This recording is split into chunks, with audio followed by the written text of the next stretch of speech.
1937 में एक स्टार का जन्म हुआ, रतन टाटा। ये नाम तो आप जानते ही होंगे। सक्सेस का मतलब समझना है तो इनको देखो। टाटा परिवार इंडिया के बड़े उद्योगपतियों में से एक था। ये छोटा सा बच्चा बड़ा होकर टाटा साम्राज्य को ऊंचाइयों तक ले गया।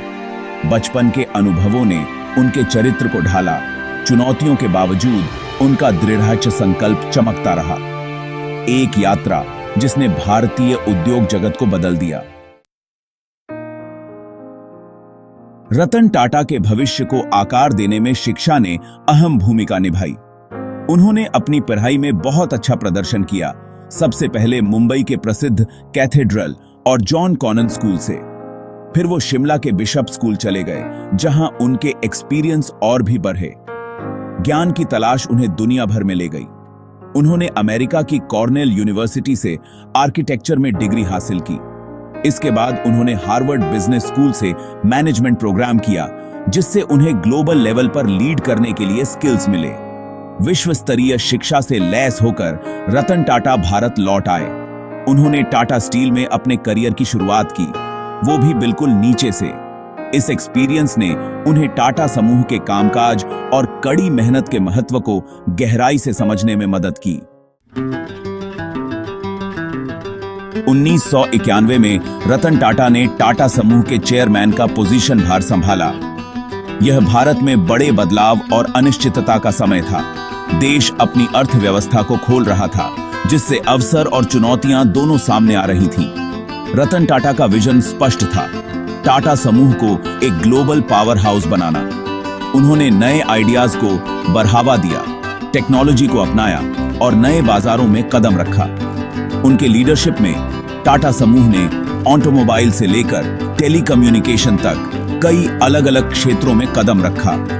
उनके लीडरशिप की खासियत थी विनम्रता, सहानुभूति और टाटा के मूल्यों के प्रति गहरी कमिटमेंट। उनका मानना था अपने कर्मचारियों को आगे बढ़ाना और विश्वास और सम्मान की संस्कृति को बढ़ावा देना। उनके बदलाव लाने वाले विजन ने टाटा समूह को दुनिया के सामने ला खड़ा किया। इसे इंडियाई प्रतिभा और उद्यमिता का प्रतीक बना दिया।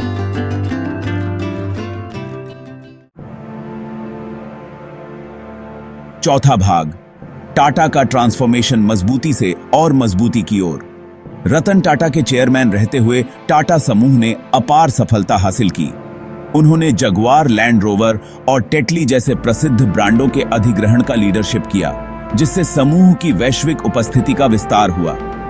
उन्होंने टाटा नैनो के विकास का भी समर्थन किया, जिसका उद्देश्य आम लोगों को किफायती परिवहन प्रदान करना था। एक्विजिशनों से परे उन्होंने नवाचार और स्थिरता पर ध्यान केंद्रित किया। टाटा कंपनियों ने अक्षय ऊर्जा, दूर संचार और सूचना प्रौद्योगिकी के क्षेत्र में महत्वपूर्ण प्रगति की। रतन टाटा की पहल न केवल मुनाफा लेकर आई, बल्कि सामाजिक आवश्यकताओं को भी पूरा किया। उनका लीडरशिप बोर्डरूम से कहीं आगे तक फैला हुआ था। वे अपनी ईमानदारी, विनम्रता और अपने कर्मचारियों के कल्याण के प्रति चिंता के लिए जाने जाते थे। इसने उन्हें अपार सम्मान और प्रशंसा दिलाई, जिससे वे इच्छुक उद्यमियों और व्यावसायिक नेताओं के लिए एक आदर्श बन गए। पांचवा भाग, एक सुनहरा दिल। रतन टाटा का फिलैंथ्रोपी विजन कोण। रतन टाटा की करुणा व्यापार के दायरे से कहीं आगे तक फैली हुई थी। उनका समाज को वापस देने में दृढ़ विश्वास था। उनके फिलैंथ्रोपी एफर्ट्सों ने शिक्षा, स्वास्थ्य सेवा और गरीबी उन्मूलन पर ध्यान केंद्रित किया। टाटा ट्रस्ट ने उनके मार्गदर्शन में पूरे भारत में जीवन को बेहतर बनाने में महत्वपूर्ण भूमिका निभाई। उन्होंने ग्रामीण विकास, अपोजिशना राहत और वंचित बच्चों के लिए शिक्षा की पहल का समर्थन किया। रतन टाटा का विजन कोण एक अधिक न्याय संगत और न्यायपूर्ण समाज बनाना था। उनके फिलैंथ्रोपी प्रयास वित्तीय योगदान से कहीं आगे निकल गए। उन्होंने महत्वपूर्ण मुद्दों के बारे में जागरूकता बढ़ाने के लिए अपने इम्पैक्ट का उपयोग करते हुए सामाजिक वर्गों में सक्रिय रूप से भाग लिया। रतन टाटा का परोपकार, करुणा की शक्ति और सफल इंडिविजुअलियों की दूसरों का उत्थान करने की जिम्मेदारी में उनके विश्वास का प्रमाण है। छठा भाग, बोर्डरूम से परे, सेवानिवृत्ति के बाद का जीवन। 2012 में रतन टाटा ने टाटा समूह के अध्यक्ष पद से इस्तीफा दे दिया। हालांकि उनकी यात्रा यहीं समाप्त नहीं हुई।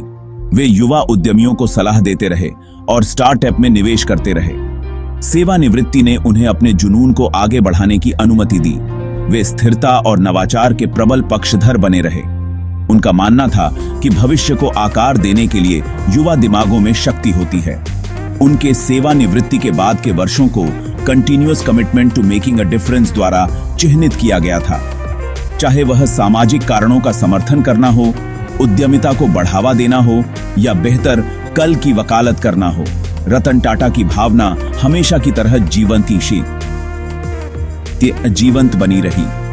उन्होंने दुनिया को दिखाया कि सेवानिवृत्ति एक नई शुरुआत हो सकती है, निरंतर विकास और प्रभाव का समय हो सकता है।